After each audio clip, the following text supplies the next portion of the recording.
Hello students, अभी हम करने जा रहे हैं एमएल अग्रवाल से सम नंबर 37। इसका पहले सम नंबर 34, 35 एंड 36 वो ट्रापीजियम के ऊपर 3 सम्स था, दैट इज़ वेरी इंपॉर्टेंट। वो भी मैंने ऑलरेडी बना के आप वीडियो में दे चुके। आज कर रहे हैं 37। वो सिंपल सा सम्स है लेकिन थोड़ा सा इसमें कंसेप्ट है। देखिए कैसा कीजिएगा, ठीक है। बोला कि एक पैरेललोग्राम है, एक पैरेललोग्राम, ये एक पैरेललोग्राम है, ठीक है। तो ये पैरेललोग्राम का एरिया बता दिया है। एरिया इज इक्वल टू कितना, 98 square centimetre. This is the area, ठीक है। सम नंबर 37। पहले अच्छा से, बहुत ही अच्छे से क्वेश्चंस को पढ़िए तो समझना आसान हो जाएगा आपके लिए। तो ये 98 सेंटीमीटर इसका एरिया है। अब क्या बताया जा रहा है, वहाँ पर बताया जा रहा है कि करस्पॉन्डिंग जो बेस है, करस्पॉन्डिंग बेस का ऊपर अगर कोई ऑल्टीट्यूड बनाता है, करस्पॉन्डिंग बेस मतलब आप अगर यहाँ से कोई ऑल्टीट्यूड मतलब कोई अगर हाइट या तो परपेंडिकुलर ड्रॉ कीजिएगा। मान लिया आप यहाँ से एक तो परपेंडिकुलर ड्रॉ किया यानी कि ये 90 डिग्री, तो इसको हम लोग हाइट भी बोल सकते हैं, इसको हम लोग परपेंडिकुलर भी बोल सकते हैं। तो करस्पॉन्डिंग का मतलब होता है वो हाइट या तो परपेंडिकुलर जिसका ऊपर बनाया गया है, दैट इज़ कॉल्ड करस्पॉन्डिंग। तो इसको इसका ऊपर बनाया गया तो इसलिए ये हो गया आपका, इसको हम लोग बोलेंगे करस्पॉन्डिंग। तो इन दोनों के अंदर में रिलेशन क्या है, इन दोनों के अंदर में रिलेशन है, बताया जा रहा कि ये जो है ये बेस इसका आधा है, इसका आधा। तो भाई अगर मैं इसको x मानता हूँ तो ये मेरा आधा मतलब हो जाएगा x/2, ठीक है। क्यों, तो इसको तो बताया नहीं ये कितना है, तो इसको मैंने x मान लिया। तो अगर तो हाइट इसका आधा है तो ये हो गया x/2, ठीक है। अब मैंने बताया था कि कोई भी क्वाड्रिलेटरल, चाहे वो पैरेललोग्राम हो, रेक्टेंगल हो, स्क्वायर हो, कुछ भी हो, ठीक है, अगर उसका कोई डायरेक्ट फार्मूला आपको पता नहीं है या अगर आपको बोला नहीं जा रहा है तो आप एक तो कॉमन फार्मूला होता है that is called base into height, उससे भी आप कोई भी क्वाड्रिलेटरल का एरिया निकाल सकते हैं। तो बेस इनटू हाइट, तो बताओ भाई इसका बेस कितना है, इसका बेस है x और हाइट कितना है x/2। तो बेस इनटू हाइट करने से क्या मिलता है, एरिया मिलता है। एरिया कितना बता दिया, 98, तो इसका जगह में लिख देंगे 98। अब इसको हमको सॉल्व करना है, very simple solve. x into x हो जाएगा x स्क्वायर एंड 98 इंटू 2 करने का मल्टीप्लाई करने का कोई ज़रूरत नहीं है, आप सिर्फ 98 इंटू 2 लिख दीजिए, 98 इंटू 2, ठीक है। तो हमको x निकालना है तो हम लिखेंगे x लिखेंगे इक्वल टू x, इसका स्क्वायर रूट करेंगे 98 का स्क्वायर रूट। तो 98 का स्क्वायर रूट करने से हम इसको ब्रेक कर सकते हैं, इसको करेंगे 49 इंटू 2, 49 इंटू 2 करने से 98 होता है और साथ में एक तो 2 आपका है, ठीक है। तो यहाँ से डबल से 1 निकालेंगे, डबल से 1 निकालेंगे तो 49 का क्या निकलेगा, 49 का निकलेगा 7 निकलेगा और यहाँ पे 2 है, 2 है तो 1 2 निकलेगा। तो आंसर हो गया आपका 7 2 14, यानी कि x का वैल्यू कितना आया, x का वैल्यू आया 14, ठीक है। यानी कि बेस आया 14 और हाइट कितना है, हाइट इसका आधा है, तो 14 का आधा कितना होता है, तो 14 का आधा होता है 7। तो आंसर इसका हो गया, बेस हो गया 14 एंड हाइट हो गया 7। Next sum number 38। सम नंबर 38 में क्या बताया जा रहा है, सम नंबर 38 में बताया जा रहा है कि भाई एक रेक्टेंगल है, ठीक है, ये एक रेक्टेंगल है और हमेशा ब्रेथ जो होता है वो छोटा होता है। तो मैंने अगर ब्रेथ को अगर x मान लेता हूँ तो बताया जा रहा है कि उसका लेंथ जो है इसका 12 मोर है। तो मोर का मतलब प्लस 12 होता है। बहुत सारा स्टूडेंट क्या करता है, x इंटू 12 करता है, नो नेवर, इंटू नहीं होगा, मोर है तो हो जाएगा x प्लस 12 हो गया, ठीक है। तो ये हो गया लेंथ और ये हो गया ब्रेथ। ये कंडीशन 1। एंड कंडीशन 2 में क्या बताया जा रहा है, कंडीशन 2 में बताया जा रहा है कि इसका जो एरिया है, तो भाई इसका एरिया कितना है, इसका एरिया का फॉर्मूला लिखना है हमको। तो लेंथ इंटू ब्रेथ, तो लिख देंगे x इंटू एक्स प्लस 12। तो ये हो गया इसका एरिया, ये लिख दिया मैंने नीचे। सो ये जो एरिया है इसका, ये एरिया क्या है, इसका जो पेरीमीटर है, भाई इसका पेरीमीटर कितना है, तो पेरीमीटर का फॉर्मूला लिख दीजिए। फॉर्मूला होता है 2 लेंथ प्लस ब्रेथ, ब्रैकेट दे के लेंथ का जगह में लिख देंगे x प्लस 12 और ब्रेथ का जगह में लिख देंगे x। तो भाई ये इसका हो गया पेरीमीटर, ठीक है।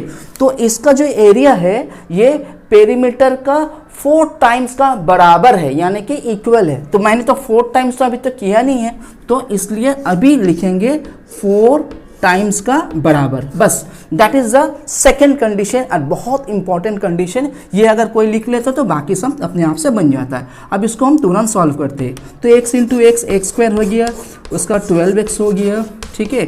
4 2 हो गया 8 हो गया, यहाँ पर x और x मिल के हो जाएगा 2x प्लस 12, ठीक है। फिर हो जाएगा यहाँ पर एक्स स्क्वायर 12x, ठीक है, is equal to 8 2 16x, 8 2 8 into 12 96, ठीक है।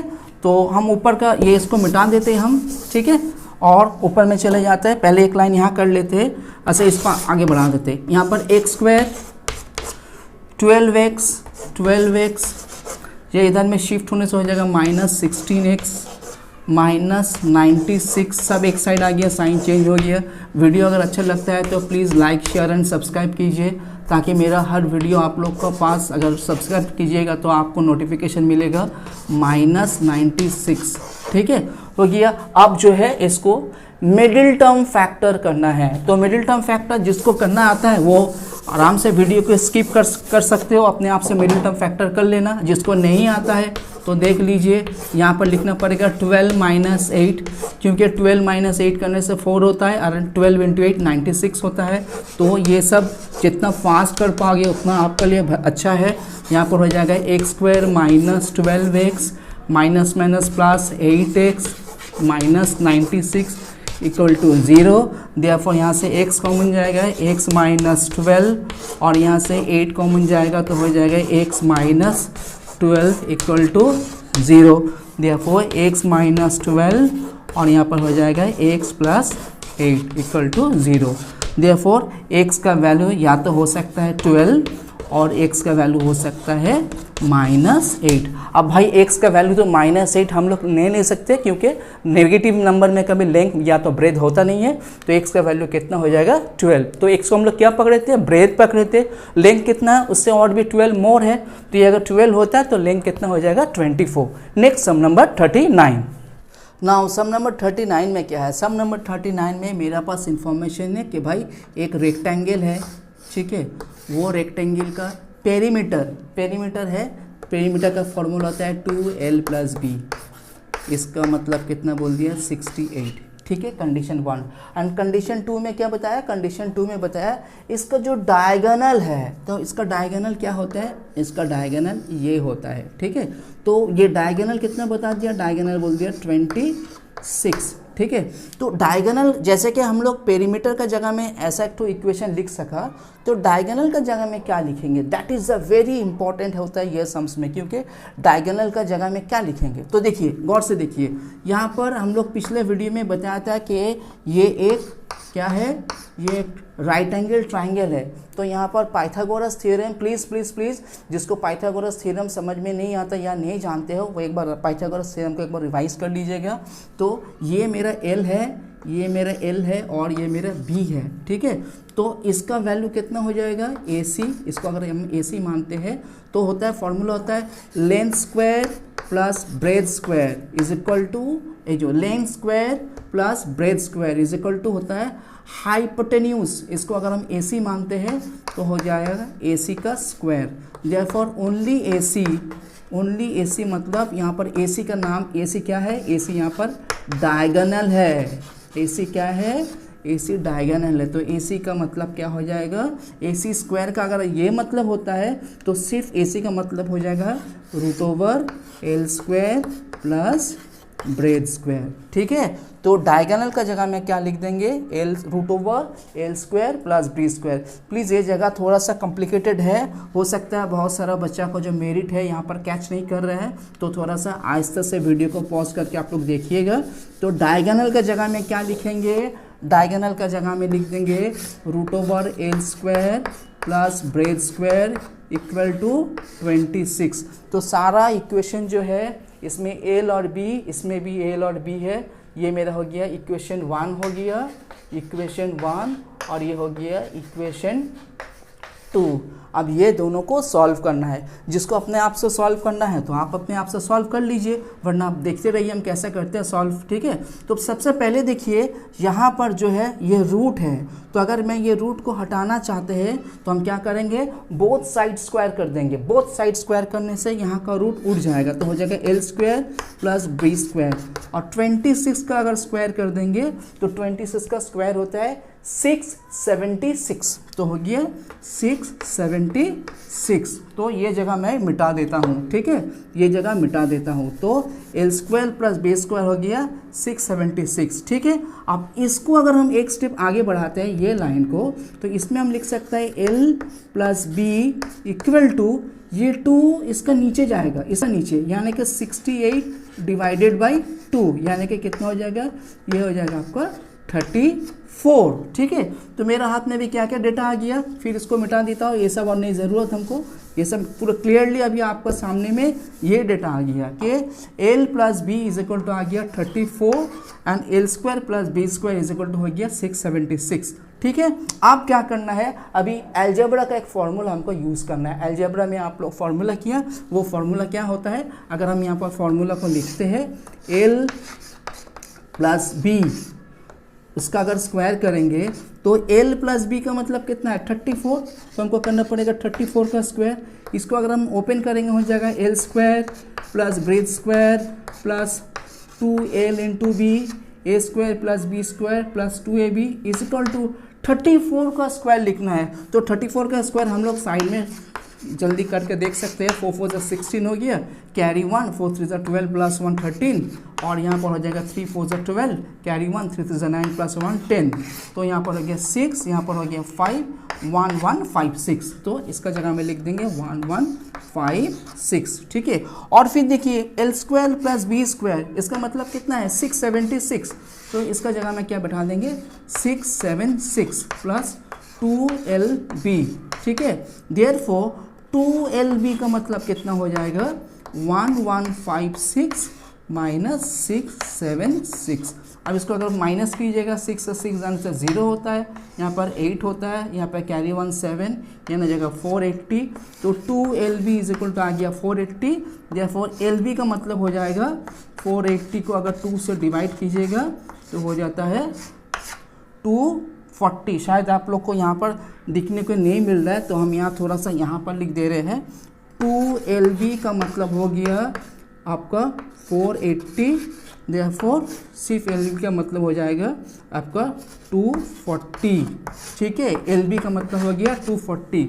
अब lb क्या है ना, lb आपका लेंथ इनटू ब्रेथ, यानी कि lb आपका एरिया है, तो आपको यहाँ से एरिया मिल गया। नेक्स्ट हम नंबर 40, ये सम्स बहुत थोड़ा बहुत क्रिटिकल है, तो एक बार 2 बार 3 बार ज़रूरत पड़ने से इसको प्रैक्टिस कीजिएगा। और एक चीज़ देखिए कि हमको पता है अभी जो ऑनलाइन का जो क्लासेस हो रहा है, बहुत सारा जगह में, बहुत सारा स्कूल्स में क्या हो रहा है कि एक या बच्चा 2 या 3 बच्चा सम्स कर ले रहे हैं, बाकी सब देख के लिख ले रहे हैं। तो ये बहुत कॉमन एक चीज़ हो जा रहा है कि अगर हम आप लोग का जैसा स्टूडेंट हो तो हम भी शायद ऐसा करते हैं, लेकिन क्या है आने वाले दिनों में अगर आप ऐसा करते रहिएगा तो आने वाले दिनों में आप मैथ्स में बहुत बहुत बहुत कमज़ोर हो जाएगा, तब आपको कोई लेकिन वहाँ से निकाल नहीं पाएगा। तो इसलिए प्लीज़ आप लोग सम्स को समझ के कॉपी कीजिए, ठीक है, डायरेक्ट कॉपी मत कीजिए।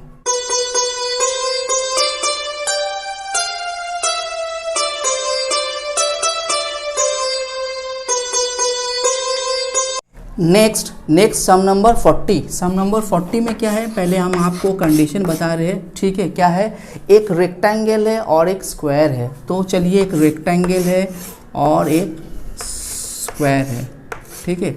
अब ये दोनों में कंडीशन क्या है, कंडीशन है जो रेक्टेंगल जो है वो इसका ट्वाइस है, कंडीशन 1। नेक्स्ट क्या कंडीशन है, नेक्स्ट कंडीशन ये है रेक्टेंगल का जो लेंथ है वो स्क्वायर का लेंथ से 12 ज़्यादा है। तो भाई स्क्वायर का लेंथ कितना है, 12, स्क्वायर का लेंथ x पकड़ लेंगे, एक स्क्वायर का लेंथ x होता है सबका, अगर ये स्क्वायर है तो सभी तो x होगा ना, तो ये अगर x होता है तो ये लेंथ कितना हो जाएगा 12 मोर, यानी कि x प्लस 12, ठीक है। और फिर बताया जा रहा है इसका जो ब्रेथ है, ये ब्रेथ इससे 8 मोर है, तो ब्रेथ कितना हो जाएगा, ब्रेथ हो जाएगा x प्लस 8 हो गया।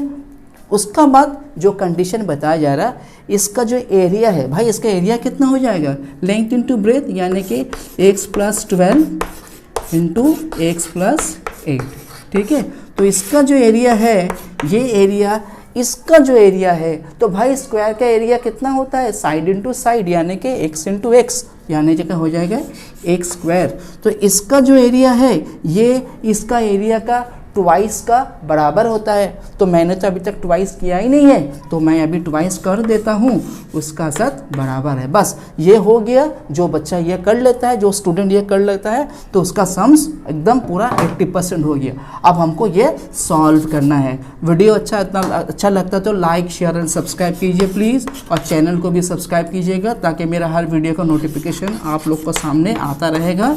तो हो गया 12x, और यहाँ पर हो जाएगा 8 12 96 इज इक्वल टू हो गया 2x²। ठीक है, फिर हो जाएगा x², यहाँ पर हो जाएगा आपका 20x, यहाँ पर हो जाएगा आपको 96 इज इक्वल टू 2x²। ठीक है, अब मैं सबको उधर लेके जाता हूँ, क्योंकि देखिए ये 2x² है, अगर मैं x² के उधर में लेके जाता हूँ तो हो जा रहा है -x²।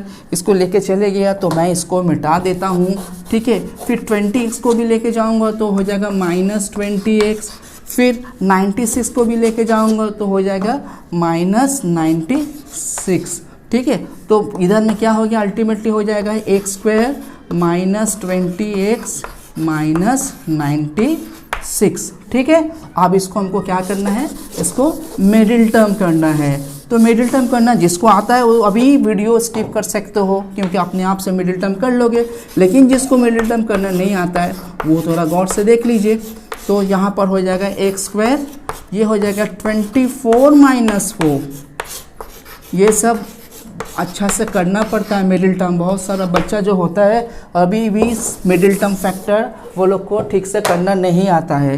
तो x² -24x + 4x -96। ठीक है, तो यहाँ से x कॉमन चले जाएगा तो हो जाएगा x -24, यहाँ से 4 कॉमन चले जाएगा तो हो जाएगा x -24। तो अल्टीमेटली आया कितना, जगह शॉर्ट पड़ जा रहा बार बार, ऊपर में थोड़ा लिख देता हूँ मैं। ठीक है, तो यहाँ पर आया x -24 और यहाँ पर है आपका x + 4 = 0। ठीक है, तो या तो x का वैल्यू कितना हो जाएगा 24, या तो x का वैल्यू हो जाएगा -4। तो भाई -4 तो हम लोग नहीं लेंगे, क्योंकि माइनस तो नेगेटिव हो गया।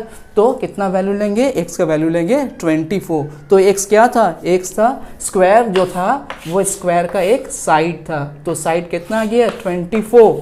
ठीक है, अब पूछा गया क्या, बोला जा रहा है कि भाई स्क्वायर का आप पेरीमीटर निकालिए। तो स्क्वायर का पेरीमीटर क्या होता है, 4 × 1 साइड। तो 24 × 4 करने से कितना होता है, 24 × 4 करने से होता है 96। तो इसका जो पेरीमीटर आया वो हो गया 96। ठीक है, मैं बार बार एक बात बता रहा हूँ कि हर मैथ्स जो होता है एक दूसरे का साथ इंटरलिंक्ड होता है। तो इसका साथ देखिए आप करते करते यहाँ पर आपका मिडिल टर्म फैक्टर भी बार बार काम में आ रहा है। तो प्लीज़ ऐसा मत कीजिए कि एक चैप्टर सीख रहे बाकी चैप्टर सही से नहीं सीख रहे हो, तब आप फंस जाओगे। तो सारा चैप्टर को ही आपको लेके चलना पड़ेगा, तभी जाके आप मैथ्स में मजबूत होइएगा। ठीक है।